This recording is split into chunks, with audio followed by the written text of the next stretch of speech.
Welcome to the lecture on Canadian elections. You will learn how elections function at the federal level. When do elections happen? An election must be called every 5 years or sooner.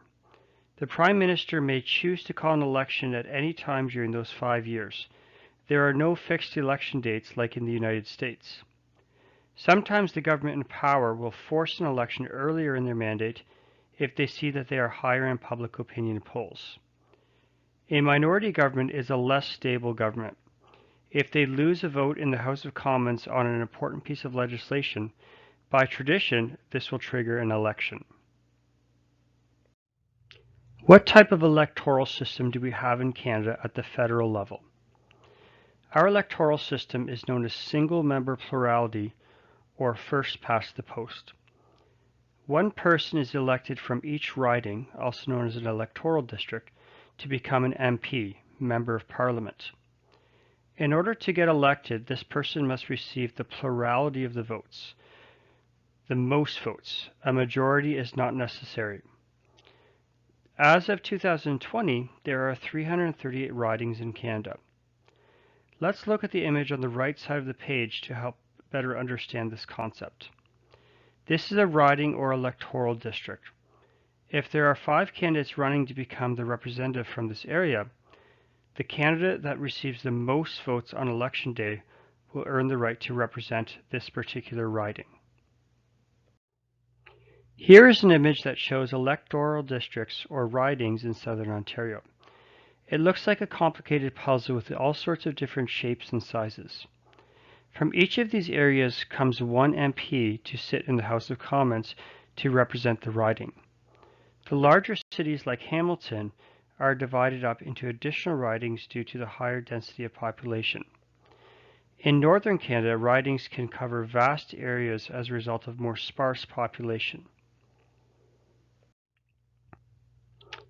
Over the next number of slides, we will go over in detail the election process, starting with the call, nominations, voters list, campaign, voters informed, election day, the count, and finally the winner.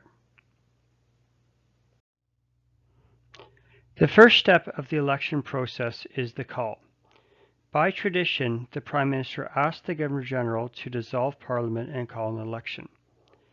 The Prime Minister will actually visit the Governor-General at Rideau Hall to formally ask. Again, by tradition, the Governor-General always obliges, with few exceptions, most notably known as the King Byng Crisis of 1926. The next step in the process is the nominations. Candidates from each party in every riding submit nominations to officially run in the election. The third step in the election process is the voters list.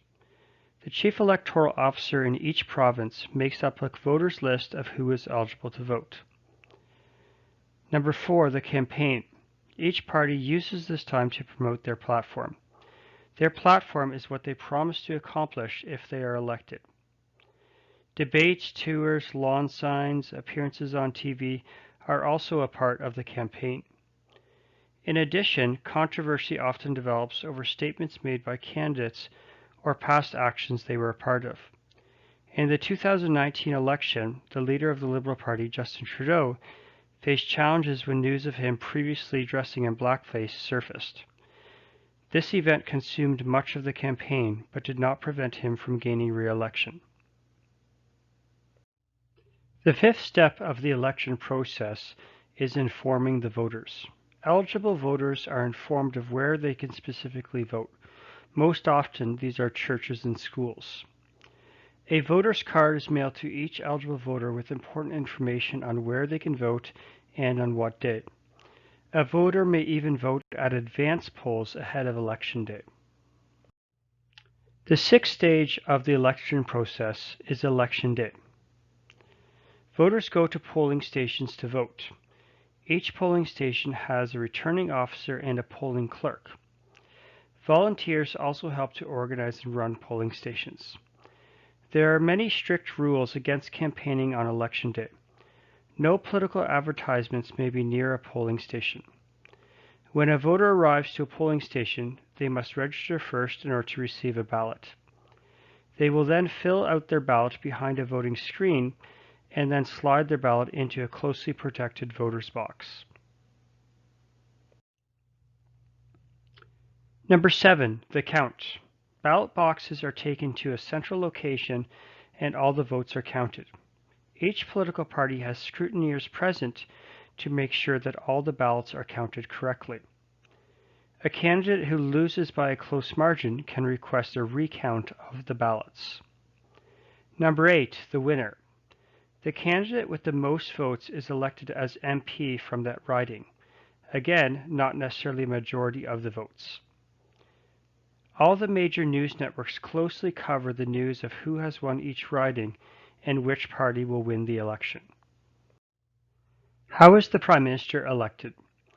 The leader of the party with the most MPs elected becomes Prime Minister. In Canada, we do not vote directly for the Prime Minister. The Prime Minister is elected as an MP. By tradition, the Governor-General will formally ask the Prime Minister to form government.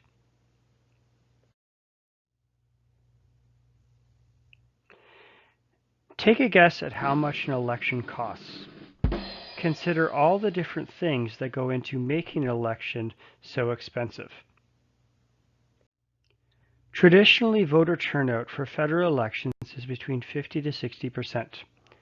In the last federal election, only 24.8% of 18 to 24-year-olds chose to vote. Why do you think many young adults choose not to vote? If you were eligible to vote, for what reasons would you choose to vote? What reasons would cause you to stay away from voting? Take a few minutes and consider these questions.